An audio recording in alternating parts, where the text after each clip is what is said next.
Kungfu Kritic. Why the K in Critic? The K is for knob and sometimes karate. Hello everyone, it's great to see you here again. We're going to be covering Death Promise. Does this promise get fulfilled? Do we enjoy ourselves? Are you going to laugh? Are you going to cry? Are you going to say this was not worth my time? Well, let's take a look at the cast and see what we're in for. Our hero, Charles Bonnet, actor Charlie Roman. Our sidekick, Speedy Leacock, actor Speedy Leacock. Our father, Bob O'Connell, actor Louis Roman. Our local master, Shibata, actor Thomas Kao Kang. And our baddie, Mr. Alden, actor Vincent Von Lin. And that, folks, is our cast. Now, let's move on to the film. Our film begins in a very groovy fashion as we get introduced to our two heroes, Charlie and Speedy, as they run through the downtown city streets in their very Bruce Lee-styled clothing. Hey, I forgive him for trying. In either case, we notice that Charlie lives in a down-and-out apartment, and he finds out that he has no electricity, no heat, no water. Why? Because the evil landlords are trying to kick the tenants out. His father comes in, notices this, and says, I'll go turn it back on. Leaves, and this is when our first fight ensues with some baddies that turned it off. Charlie runs downstairs. We get a little bit of his martial arts foo going on. It's all right. It's passable. He's trying. After this, it's discussed with all the other tenants that we are not leaving no matter what they try to do. We then get introduced to the baddies of the film. The leader's Alden, followed by typical cronies of an Italian mafioso, a rich billionaire. We also have a crooked judge and a drug pusher. Their plan is to get all the tenants out by any means necessary, which Mr. Alden has a new plan. He tells them to relax, he'll take care of it. Upon this, Alden then leaves the room, and what is this? Why, yes, we do. We have a bad man petting a pussycat just out of shot. Oh, this is great. This is classic. You can't see him, but you know he's bad because he's got that cat. Love that stuff. Alden explains everything's going according to plan. After this, we then see that Speedy and Charlie are practicing at their dojo with their master. They do a few moves here and there and decide to go meet Charlie's father at a bar, at which point Charlie's father, before meeting them, is now meeting with Alden. Alden's offering him a bribe, a $10,000 bribe, pretty big in the 70s, but his father refuses, saying he will not be bought off, period. At this point, he goes and meets the boys, has a few drinks, and goes home. Charlie and Speedy leave, Charlie quickly returning to his apartment and finding his father has been killed.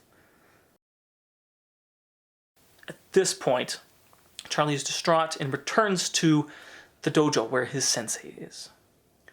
His sensei tells him that he must, of course, what? Come on, say it with me, get revenge. Charlie now leaves with his master's blessing to go train and become a better killer. Because that's right, we have to have revenge in a film that has martial arts.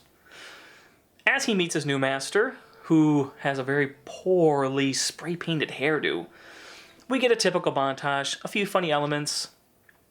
Especially I enjoy the part where Charlie bows a little bit too low so the master can do a very comedic head smack. And the effect here, both sound and what happens to him, is rather over the top.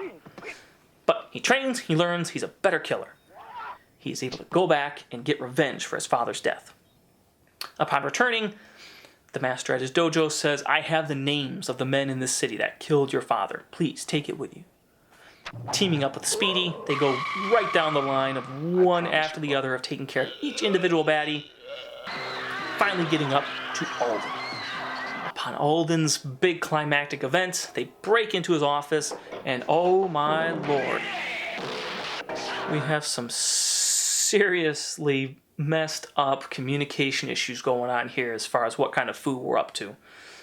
All right, come here, young man. Say it again. I'm sorry, what'd you say? Well, one more time. Oh, you're trying to sound masculine and show that you have power. Yeah, it didn't work. That was stupid. I know you're supposed to build the power in your diaphragm and breathing is important in martial arts, but good God, I think the director said just spaz scream like crazy. and you'll sound cool and terrible. Quickly, the baddies here are dealt with. Alden is quickly dealt with, but who is the mystery man who took care of Alden? I'm not going to spoil that. I think more than a few of you will actually watch this film and get a few chuckles and a few interesting elements out of it. So I want you to check it out for yourself. But that is Death Promise. Does it keep its promise? If its promise was to be silly, over the top, funny, comedic, and try a little bit but not enough, then yes, promise kept. You will enjoy this if you're in the mood for a little laugh, or if you want to see some more of the 1970s era that was trying to ride on the coattails of Bruce Lee's explosion into the martial arts world. But that's all for today. We finished our month of loving you and loving Kung Fu. Thank you all so much for joining us. Please make sure to come back again. This is the Kung Fu Critic. Take care. Everybody's favorite spot. Then you can see that you think I plan something and won't say. If you think I'm thinking of a slicker way.